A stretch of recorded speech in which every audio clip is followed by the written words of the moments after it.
Taste the Daily. நிச்சயமாக சையத், இந்த விடியா திமுக அரசின் போக்குவரத்து துறை அலட்சியத்தின் காரணமாக தமிழகத்தில் இயங்கி வரும் தகர்தபா பேருந்துகளால் தினந்தோறும் பயணிகள் அவதிக்கு உள்ளாகி வருகின்றனர்.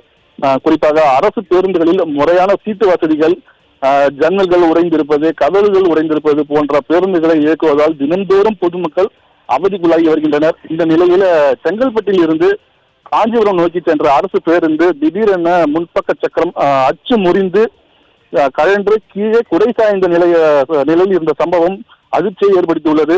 செங்கல்பட்டில் இருந்து காஞ்சிபுரம் நோக்கி சென்ற 212 தடம் எண் கொண்ட அரசு பேருந்து சுமார் 40க்கும் மேற்பட்ட பயணிகளை ஏற்றிக்கொண்டு காஞ்சிபுரம் நோக்கி சென்று கொண்டிருந்தது. அப்பொழுது ஆத்தூர் அருகே சென்று கொண்டிருந்த நிலையில் பேருந்தின் முன்பக்க டயர் அச்சு முறிந்து டயர் கழன்று பேருந்து ஒரு பக்கமாக உடை சாய்ந்த நிலையில் விபத்துக்குள்ளானது.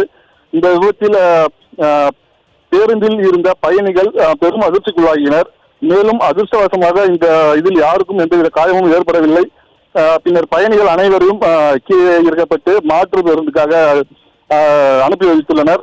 இது குறித்து செங்கல்பட்டு அரசு போக்குவரத்து பணிமனை அதிகாரிகளுக்கு தகவல்களும் தெரிவிக்கப்பட்டுள்ளது. மேலும் தமிழகத்தில் தொடர்ச்சியாக அரசு பேருந்துகளின் இது போன்ற சம்பவங்கள் ஏற்படுவதாகவும், சென்று கொண்டிருக்கும் போது டயர் கழண்டு செல்வது, இயந்திர கோளாறு ஏற்படுவது உள்ளிட்ட பல்வேறு பிரச்சனைகள் ஏற்பட்டு வருவதால் பயணிகள் தினந்தோறும் சிரமம் இருந்து வருவதாகவும் பொதுமக்கள் குற்றம் சாட்டுகின்றனர். எனவே இது போன்ற தகடபா பேருந்துகளை போக்குவரத்து துறை அரசு அதிகாரிகள் முறையாக பராமரித்து பயணிகளுக்காக இயக்க வேண்டும் என்பதே அனைவரது கோரிக்கையாகவும் இருக்கின்றது. மேலும் இந்த சம்பவம் தொடர்பாக செங்கல்பட்டு போலீசாரும் விசாரணை நடத்தி வருகின்றனர்.